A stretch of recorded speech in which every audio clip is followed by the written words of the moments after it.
जय हिंद दोस्तों, रक्षित करना के चैनल में आपका स्वागत है। दोस्तों कैसे हैं आप? उम्मीद करता हूं कि आप अच्छे होंगे। दोस्तों आज के इस वीडियो में मैं आपको 3 जानकारियां दूंगा 8वें वेतन आयोग के बारे में।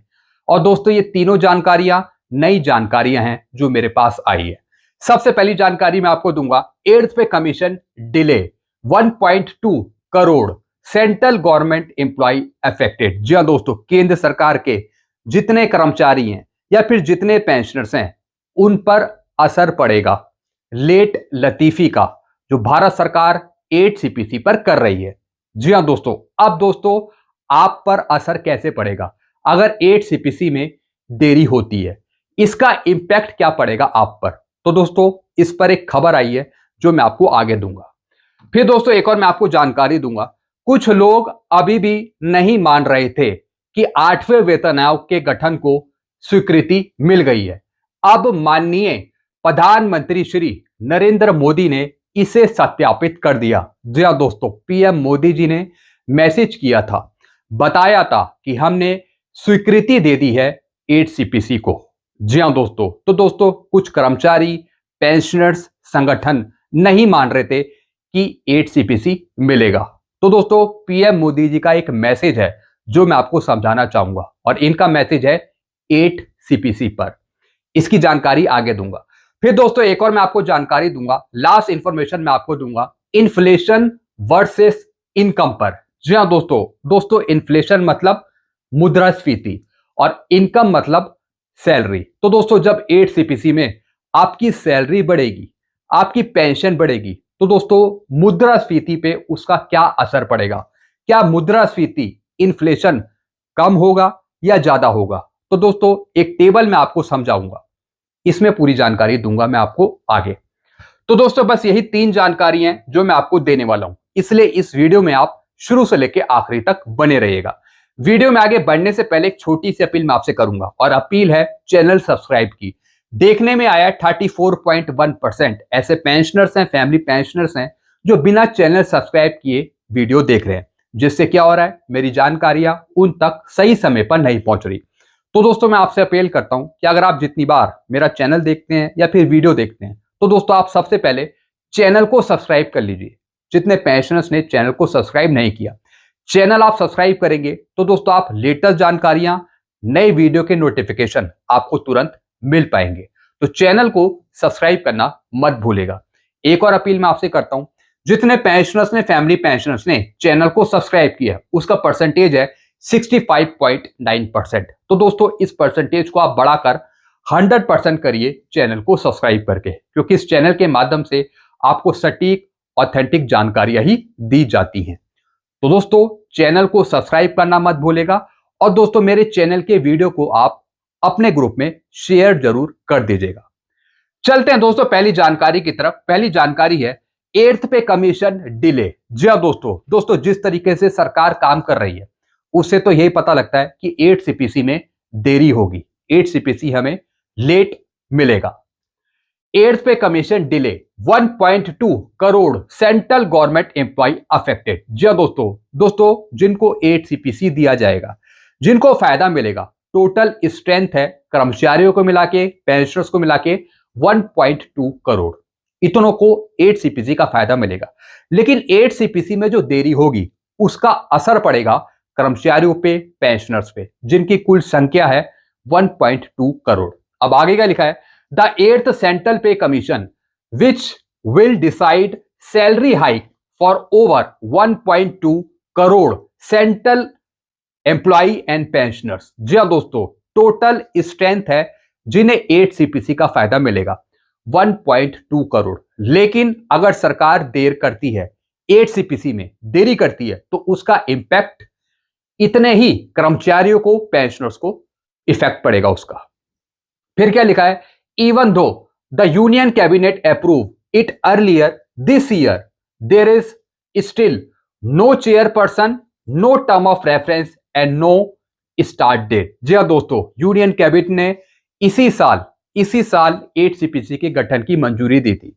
यूनियन कैबिनेट ने कहा था, भारत सरकार ने कहा था कि आगे चलकर 8 सीपीसी का फायदा दिया जाएगा। लेकिन दोस्तों अभी तक ना तो चेयरपर्सन अपॉइंट हुए हैं, ना ही टर्म ऑफ रेफरेंस जारी हुए हैं और ना ही अभी तक कोई स्टार्ट डेट सामने आई है कि कब तक एचसीपीसी मिल जाएगा। फिर क्या लिखा है, हेयर्स व्हाट वी नो। अब हमें क्या जानने की जरूरत है एचसीपीसी के बारे में। नो टीओआर, जी हां दोस्तों, टर्म ऑफ रेफरेंस अगर नहीं मिलते तो इसका असर आप पर क्या पड़ेगा, कर्मचारियों पे, पेंशनर्स पे।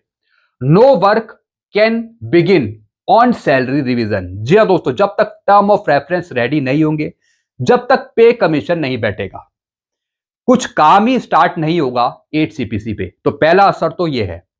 फिर दूसरा क्या है, विदाउट ए चेयरपर्सन, अगर चेयरपर्सन या मेंबर्स नियुक्त नहीं होंगे तब क्या असर पड़ेगा आप पर। There is no leadership to drive the process, जी हां दोस्तों, अगर कोई लीडर अपॉइंट नहीं होगा तो दोस्तों एचसीपीसी को आगे कौन ले जाएगा, एचसीपीसी का काम शुरू कैसे होगा, पॉइंट कौन बनाएगा। तो दोस्तों इसका असर पड़ेगा अगर चेयरपर्सन भी नियुक्त नहीं होते, यानी तो एचसीपीसी को आगे ले जाने वाला कोई नहीं होगा अगर चेयरपर्सन अपॉइंट नहीं होते। फिर क्या लिखा है दोस्तों आगे, salary increase might not happen until 2027-28। जी हां दोस्तों, जब तक चेयरपर्सन अपॉइंट नहीं होंगे, जब तक टर्म ऑफ रेफरेंस रेडी नहीं होंगे, जब तक आपकी सैलरी पेंशन नहीं बढ़ेगी। कब तक, 2027-28 तक। तो दोस्तों सबसे पहले term of reference he ready किए जाए, अध्यक्षों की नियुक्ति करी जाए, तब दोस्तों पे कमीशन बैठ के अपना काम शुरू करेगा। फिर क्या लिखा है, this delay could leave million of employee and retiree waiting longer than expected for their next pay revision. जी हां दोस्तों, इस डिले के कारण काफी पेंशनर्स कर्मचारी परेशान हैं, उनको धक्का लगा है क्योंकि सरकार ने जनवरी 2025 में घोषणा कर दी थी कि सरकार आगे चलकर एचसीपीसी देगी, लेकिन सरकार के इस डिले से, काम ना करने की वजह से काफी पेंशनर्स और कर्मचारी गुस्से में है, नाराज हैं, उनको धक्का लगा है क्योंकि दोस्तों सभी इंतजार कर रहे थे कि अब चलकर कुछ होगा, एचसीपीसी 1/1/2026 से मिल जाएगा। लेकिन इस लेट लतीफी से काफी संगठन, पेंशनर्स, कर्मचारी गुस्से में हैं, उनको धक्का लगा है सरकार के इस रवैये से। तो दोस्तों पहली जानकारी तो ये थी। दूसरी जानकारी है, कुछ लोग अभी भी नहीं मान रहे थे कि 8वें वेतन आयोग के गठन को स्वीकृति मिल गई है। अब माननीय प्रधानमंत्री श्री नरेंद्र मोदी ने इसे सत्यापित कर दिया है। जी हां दोस्तों, पीएम मोदी जी हमेशा कहते हैं कि हम कर्मचारियों का, पेंशनर्स का भला कर रहे हैं। जो हमारे रक्षा मंत्री जी हैं वो कहते हैं कि हम जवानों के साथ हैं, पूर्व सैनिकों के साथ हैं, कुछ ना कुछ हम देते रहते हैं कर्मचारियों को, पेंशनर्स को। तो दोस्तों काफी पेंशनर्स को, कर्मचारियों को या फिर संगठनों को लग रहा था कि भारत सरकार एचसीपीसी नहीं देगी, लेकिन पीएम मोदी जी ने मैसेज करके बताया, पहले भी बताया, we are all proud of the effort. ये पीएम मोदी जी का मैसेज है, we are all proud of the effort of all government employee who work to build a विकसित भारत। जी हां दोस्तों, यानी पीएम मोदी जी को, भारत देश को गर्व है अपने कर्मचारियों पे, पेंशनर्स पे, भारत के लोगों पे जो सरकारी डिपार्टमेंट में काम कर रहे हैं, जो एक विकसित भारत बना रहे हैं भारत को। The cabinet decision on the 8th pay commission will improve quality of life and give a boost to consumption. जी हां दोस्तों, इन्होंने बताया कि कैबिनेट डिसीजन में हमने ये फैसला लिया है कि कर्मचारियों को, पेंशनर्स को एचसीपीसी का फायदा दिया जाएगा, 8वां वेतन आयोग जरूर मिलेगा आगे चलकर। इस बात की घोषणा पीएम मोदी जी ने की थी। अब एचसीपीसी मिलेगा तो उससे होगा क्या, इससे क्वालिटी इंप्रूव होगी, जो आपकी सैलरी है, पेंशन है, वो हाइक होगी, जो कंजम्पशन है उसमें बूस्ट होगा, उपभोक्ता यूनिट्स बढ़ेंगी, फायदा मिलेगा एचसीपीसी का आपको। तो दोस्तों ये पीएम मोदी जी ने भी बताया है, तो आपको टेंशन लेने की जरूरत नहीं है। तो आप थोड़ा वेट करिए, आगे चलकर एचसीपीसी का फायदा जरूर मिलेगा। अब दोस्तों मैं बात करूंगा यहां पे इन्फ्लेशन वर्सेस इनकम की। जी हां दोस्तों, जब एचसीपीसी में आपकी पेंशन पे सैलरी बढ़ेगी तो क्या मुद्रास्फीति, इन्फ्लेशन रेट कम होगा या ज्यादा होगा। कुछ आंकड़े भी मैं आपको दिखाऊंगा पुराने पे कमीशन के, फिर एचसीपीसी पर बात करेंगे। Can salary hike under the HCPC truly offset inflation. जब एचसीपीसी में आपकी सैलरी, पेंशन बढ़ेगी तो क्या इन्फ्लेशन मुद्रास्फीति दर कम होगी या फिर बढ़ेगी? Let's examine how previous commission perform in the context of average inflation rate and minimum salary adjustment. जी हाँ दोस्तों, जो पुराने पे कमीशन है उसके हिसाब से आपकी सैलरी किस तरीके से बढ़ाई गई थी और उसका असर इन्फ्लेशन रेट पे क्या पड़ा था, मुद्रास्फीति पे, इसके बारे में जानकारी दी है इस टेबल में। सबसे पहले मैं बात करूंगा यहां पे पांचवें पे कमीशन की। फिफ्थ सीपीसी में 1997 में जो आपको मिला था फिफ्थ सीपीसी, मिनिमम पे थी 2550 और एवरेज इन्फ्लेशन था 7% का, 7% का इन्फ्लेशन की बात कर रहा हूं, मुद्रास्फीति की। Lifestyle impact, limited real growth. जी हां दोस्तों, फिफ्थ सीपीसी में इन्फ्लेशन रेट था 7%, लेकिन लिमिटेड रियल ग्रोथ थी, यानी मिनिमम तरीके से आपकी पे पेंशन सैलरी बढ़ाई गई थी। सिक्स सीपीसी में क्या हुआ? सिक्स सीपीसी 2008 में आया, 2008 में मिला, फायदा दिया गया 1/1/2006 से। मिनिमम पे थी 7,000 रुपए और इन्फ्लेशन रेट था एवरेज 8 से 10%। पांचवें पे कमीशन की तुलना में इन्फ्लेशन रेट सिक्स सीपीसी में बढ़ा, कितना? 8 से 10%, यानी मेजर बूस्ट। मेजर बूस्ट का मतलब सबसे ज्यादा हाइक आपकी पेंशन पे सैलरी में सिक्स सीपीसी में, और इन्फ्लेशन रेट भी 8 से 10 तक मेंटेन था। फिर सेवन सीपीसी की बात करूं, फायदा मिला 1/1/2016 से। मिनिमम पे थी 18,000 और इन्फ्लेशन का जो परसेंटेज था एवरेज वो था 5 से 6%। सेवन सीपीसी में इन्फ्लेशन रेट एवरेज फिर कम हो गया।